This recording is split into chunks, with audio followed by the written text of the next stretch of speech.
we look at the general pattern, not the exceptions. That's a different analysis. Yeah. So the general pattern, I think, in the US dollar, the back of it is in God we trust. And so I think that element of materialism, the fact that Trump is a successful businessman, symbolizes him as he's a symbol. He represents wealth, and he represents power, and he represents money. When you talk about those groups, let's look at, for example, here in Trinidad and Tobago. I want us to look at these things and mirror exactly what is going on here in our society. There's always a group of people who simply, the message that is going out, and I agree with what you're saying, they feel as though they've been exempted from that message. Those who simply want to put their shoulders to the wheel, they want to be productive, and the economy will always be a prime factor for them. They're not there for handouts, they're not there for hampers, they don't want assistance, but they simply want to know that the contribution that they are making is going to lead to something productive where they can elevate themselves and the lives of their family. Did Kamala Harris miss that point, that sector of people? Because based on the results we've seen in the mainstream cities, of course, the metropolitan cities, of course, people who came out, but we're talking about more of the rural areas where people were talking about inflation and those things that were hitting them directly. Did she miss that mark? Yeah, I think she did. I think generally she wasn't driving home her points. Because I was listening to her over the weeks of campaign, particularly in the last week. And what I found is that the points you were making were not resonating. It was not coming across clearly. The economy, she was not driving it home sufficiently. And this happened in 2016 when Trump won against Hillary Clinton as well. It was a Rust Belt group, blue-collar workers, rural people who they had issues with health care, the Obamacare, which was what Obama had instituted at the time. They had issues with employment. They had issues. This is pre-COVID. They had all kinds of economic issues. And I don't think she drove home that economic point very clearly, what she was going to do to assist this underprivileged group in the rural areas. Now, even in some of the big cities she lost, and some of those are the traditionally red seats, we have to keep that in mind as well. And those are traditional Trump supporters. But whatever she was saying, and she said a lot, but when I tried to sift what she was saying and what was clearly her point, I think it wasn't coming across forcefully enough.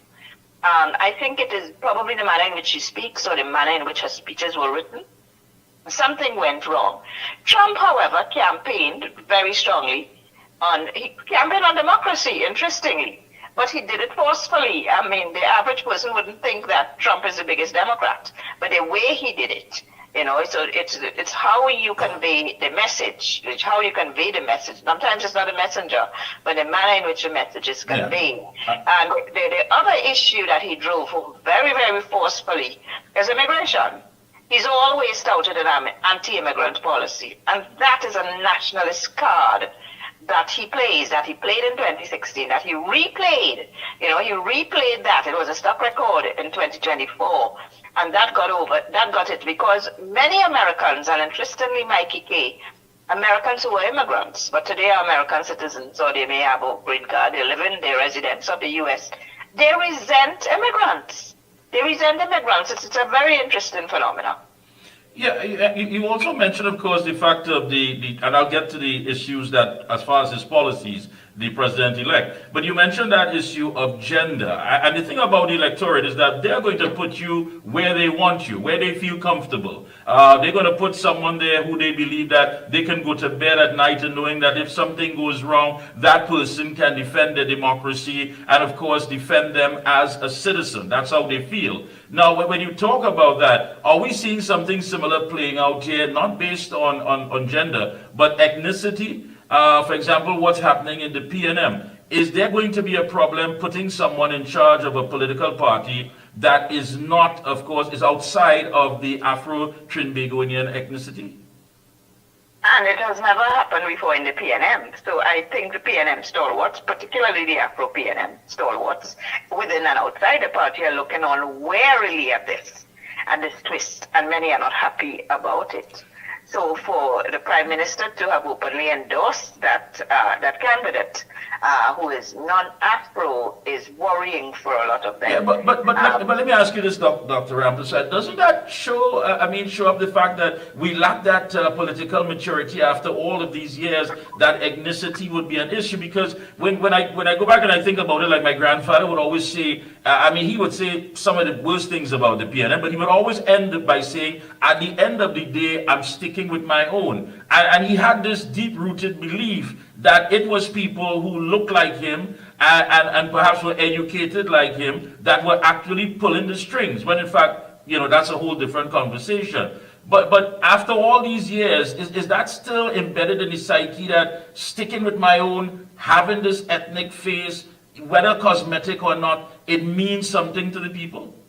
Well, totally. And this is what ethnicity means. It means that, you are subscribing to the views of a race of people who look like you. And that may just be a perception. Someone said, Benedict Anderson wrote that this is an imagined community. It's an imagined community because we heard Dr. Rowley was called an Oreo.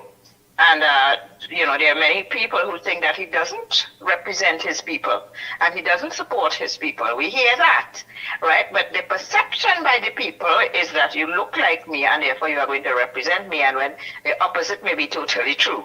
So this ethnic factor is actually the most powerful political force in the face of the world. I mean, a lot of people don't like to engage it. They say you talk in race, but from an academic perspective, in which I am an academic, it is the factor that has triggered the Israel-Palestine war, the Israel-Palestine conflict for decades. Right. The Russian-Ukraine war to some extent, the Guyana-Venezuela dispute to some extent, that's both territorial as well as oil, but there is also that's two different cultures.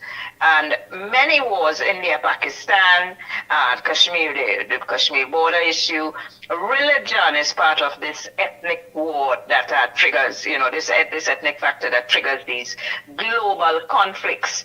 Ethnicity plays a powerful role in domestic politics in the United States, in Trinidad and Tobago, in the UK, in Canada. These are all multicultural societies. We are all multicultural, we are melting pots. And ethnicity will always play a role. So we never discount, in analyzing politics, we never discount the ethnic groups. In Trinidad, we look at the Indian, we look at the Afro, we look at the mixed, we look at even to some extent the Chinese, Syrians and other groups. In the US, they look at the white, they look at the black, they look at the Latino in particular, So in the UK now you have huge class of Indo groups, Chinese groups. So they look at all these different groups and they analyze, not of course excluding the white vote. So Trump may not have been attractive to many of them, but he certainly attracted enough to push him over. And that's my point. My point is, one would think that when really and truly, when you look at what played out here, Trump, of course, was not compatible when many people would talk about moral turpitude and having these values that people hold so highly. I mean, the fact of his court cases and what have you. But what eclipsed all of that was the fact that there were people who simply wanted to survive on a daily basis. And one would think that here in Trinidad and Tobago, at this point in time, with the issue of crime and the economy, that the whole factor of the ethnicity would not be a part, but yet still it is playing a very pivotal role in all of this. It did play, but he did manage to there was a little crossover, but he did, those rural voters, many of them are actually white, in the Rust Belt and whatnot, they are actually white votes, and he was able to capture them even more than he did in 2020. Yes, 2020 when he lost to Biden.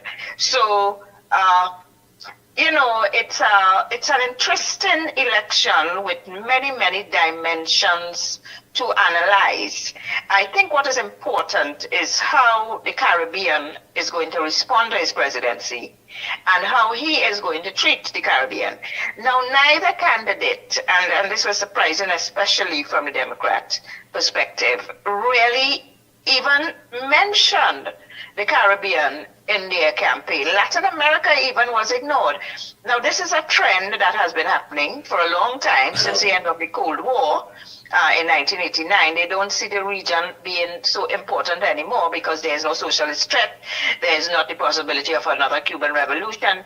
They're not really that interested because the ideological war, East-West conflict, the Cold War is over. However, there are still very strong ties between these countries. Trading arrangements, for example, trade arrangements. Immigration is a big issue between these countries. And most importantly, today is the issue of security. Because our drug problem, which foments, or should I say spawn, the gangs and the gun and arms trade, is all linked to the United States. So the drugs are produced in South America, they're transshipped to the Caribbean, Trinidad and Tobago included, and then they are sent, the demand is from North America, the U.S. included. So the U.S. has traditionally been assisting us in this war against drugs, and which is basically a war against crime and a war against arms, because the arms are also coming from North America generally. We have some coming from South America now, including Venezuela, but traditionally they've come from North America, and there has been a partnership, but it has not been succeeding. But it is in the interest of the United States to curb this. It's a transnational security problem, which the U.S. needs to get more heavily involved in. And it would be interesting to see, because I think we were largely ignored by the Biden administration and by the Trump administration before him.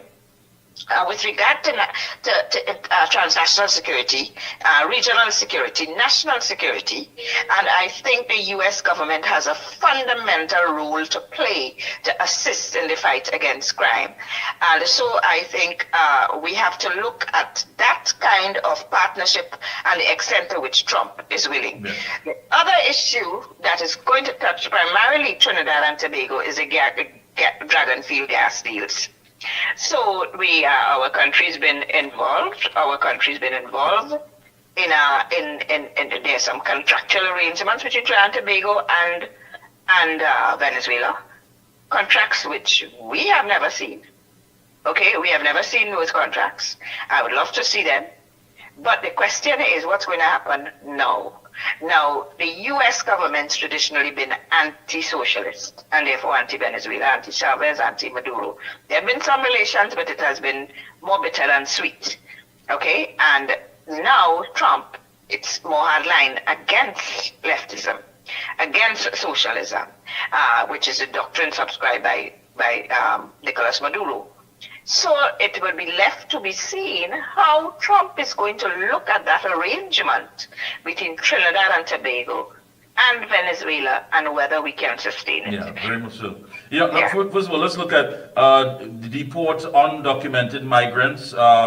It's expected the biggest mass deportation of undocumented migrants in U.S. history.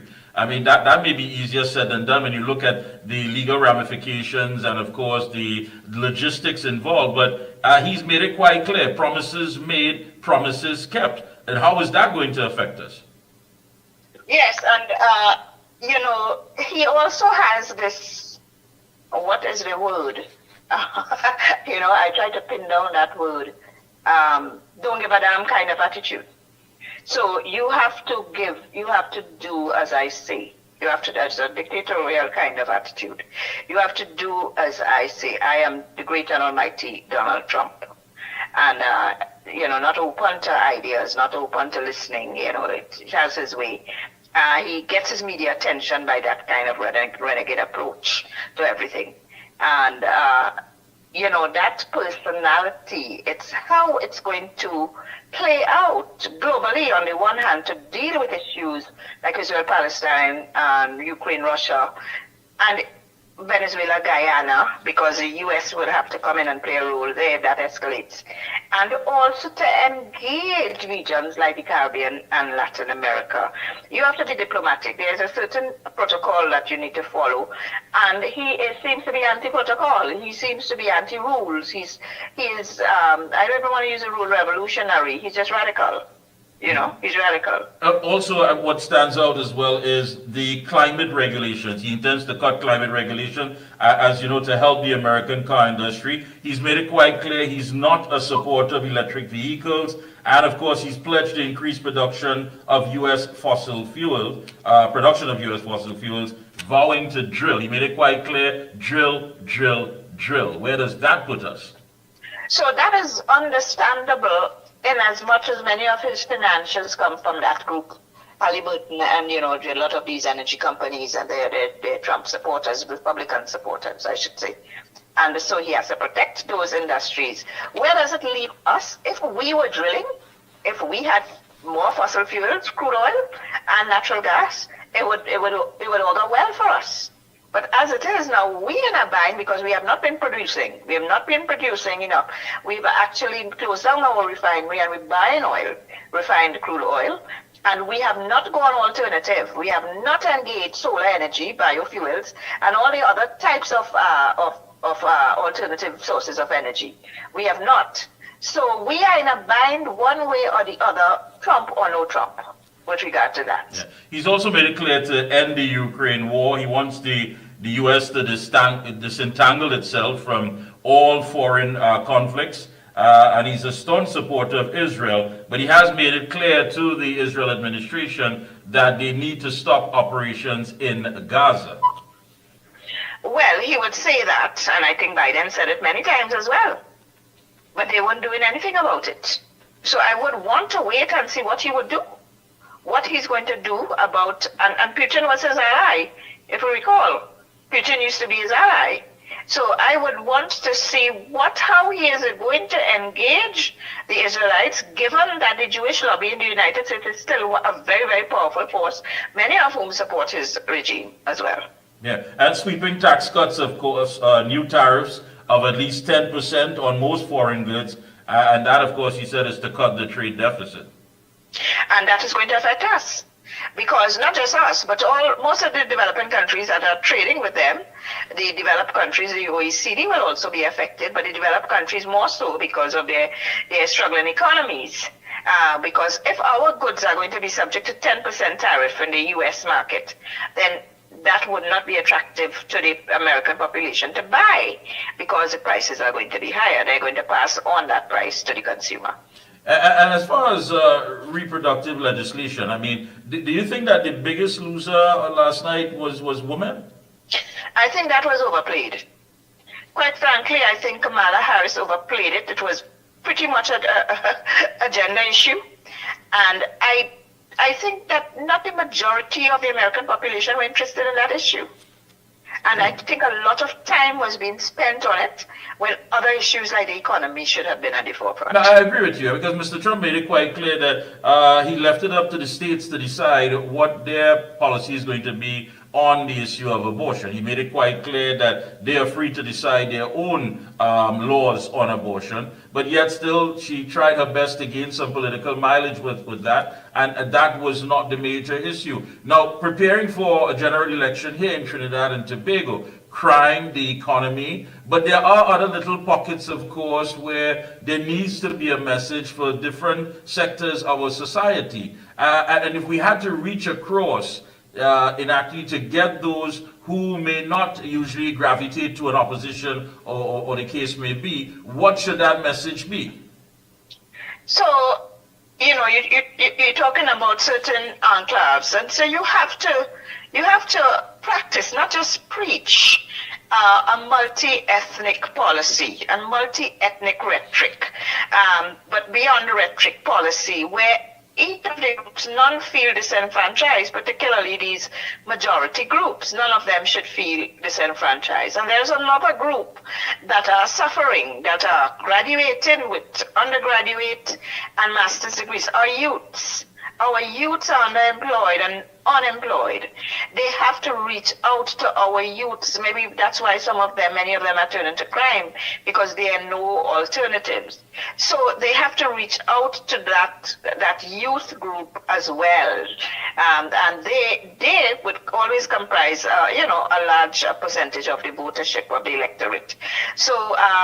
We have ethnic groups, the religious groups are to some extent, not to such a large extent, but certainly the youths. Then you also have the aged, the aging population, who feel that the pension is not sufficient, for example, who are now more vulnerable to crimes. They are being targeted, as we know. A lot of the older people are being targeted. They feel unprotected, they feel vulnerable. That group they also have to look at, and that's a voting group. They've always been a voting group. So they're the ranklers that they have to reach out to. The population has to reach out to. Not just population, sorry, the politicians have to reach out to. Yeah, and I think that sometimes many of the citizens feel that there are certain areas that politicians, political parties have drawn the line and don't enter, as far as dealing with the banking situation. Many of the citizens have been crying out for better policies. They feel that they're at the mercy of the entire banking system. And yet still you don't hear much of this narrative on the platform. What are you going to do to protect us from these conglomerates that are going about basically saying, listen, if you, whatever service, whether it be a loan or an overdraft, we will vacuum your account to get what is ours, and there is no buffing, no area, no gray area where we can have some sort of conversation.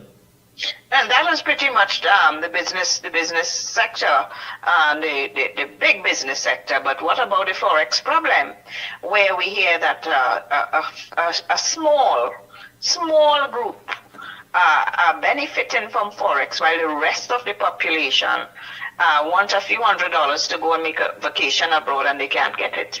And that's another group you have to look at. This vulnerable group, small and medium enterprises, right? Those people, the hairdressers, the cosmetologists, the barber, those little people who are trying a thing, trying to make a living.